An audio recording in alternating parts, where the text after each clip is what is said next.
بسم اللہ الرحمن الرحیم۔ السلام علیکم۔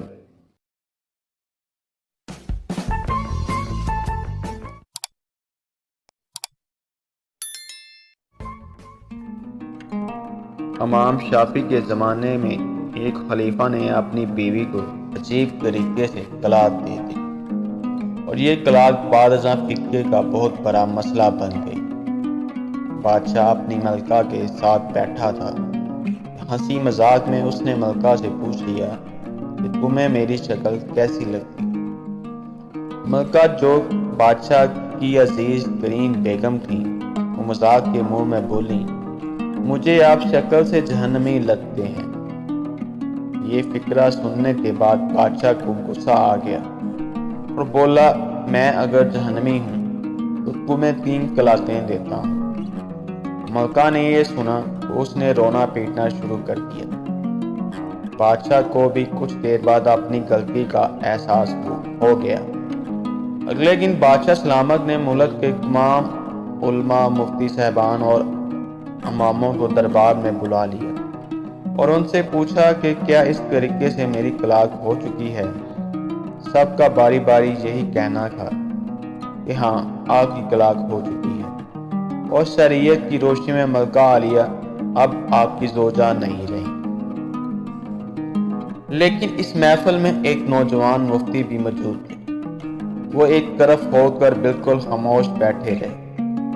بادشاہ نے ان سے بھی یہی سوال پوچھا تو انہوں نے عرض کیا، جناب، یہ طلاق نہیں ہوئی کیونکہ آپ نے مشروط طور پر کہا تھا کہ اگر میں جہنمی ہوں تو میں تمہیں 3 طلاقیں دیتا ہوں، اور ابھی تک یہ طے نہیں ہوا کہ آپ جہنمی ہیں کہ نہیں ہیں۔ آپ کو اگر کوئی شخص جنتی ہونے کی ضمانت دے دے، آپ کی یہ طلاق نہیں ہوگی۔ بادشاہ سلامت نے جوشیلے انداز میں پوچھا، لیکن مجھے اس چیز کی ضمانت کون دے گا؟ سب علماء کرام نے اس سوال کے جواب پر اپنا سر جھکا لیا کہ دنیا میں کون شخص جنتی ہے اور کون جہنمی ہے، اس کی کوئی ضمانت نہیں دے سکتا۔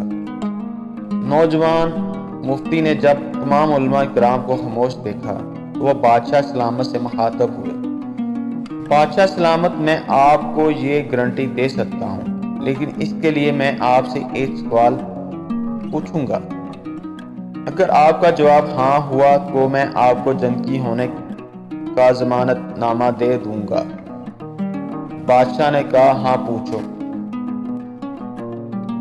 نوجوان مفتی نے پوچھا، کیا آپ کی زندگی میں کبھی کوئی ایسا موقع آیا تھا کہ آپ گناہ پر قادر تھے لیکن آپ نے صرف اللہ کے خوف سے وہ گناہ چھوڑ دیا تھا؟